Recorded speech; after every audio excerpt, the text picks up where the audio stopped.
Christopher Min pumalag kina Bea at Dominic. Tingnan ang mga detalye.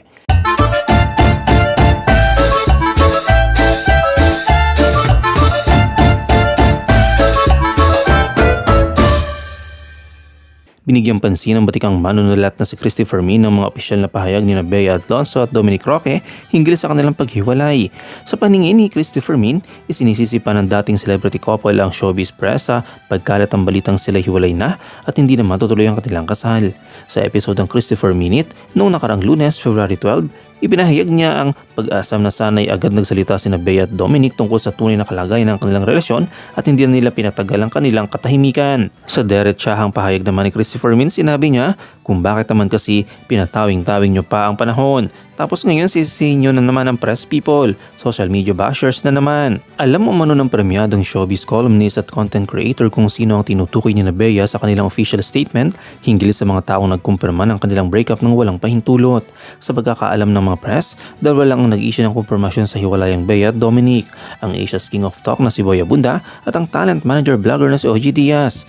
Dagdag pa ni Christopher Min, sinabi niya, "Ako ang aking sakop, yung politiko. Sa politiko, ipaglalaban ko yan. Kakantahan ko ang ipaglalaban ko yan hanggang sa dulo ng mundo."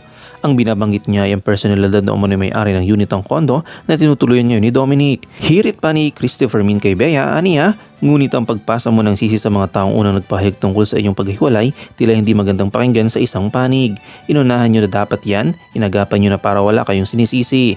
Linggo ng gabi nang maglabas sina Bea at Dominic ng kanilang joint statement kung saan in-announce nga nila na sa publiko ang kanilang kanselasyon ng kanilang kasal. Sa kanilang pahayag ay sinabi, "After much thought, consideration and care, we have mutually decided to amicably end our engagement. It was not an easy decision. We wanted to have more time to carefully deliberate and pray about it, but there have been many speculations, questions, and insults. Unfortunately, some even confirmed our breakup without our consent, and some created ridiculous stories that have no basis, and we are utterly false, so we felt the need to share this announcement with great sadness for our peace of mind and our families. Please understand that this is extremely painful yet united decisions, and we sincerely request for everyone to kindly spare us from more cruel and very hurtful words thrown in all social media. Thank you for your understanding and support." Anong iyong komento kaugnay dito? Shoutout tayo kay na Chris Jerry Cruz, kay AB Vibes Tunes at kay Slapshock Masinda de Miguel.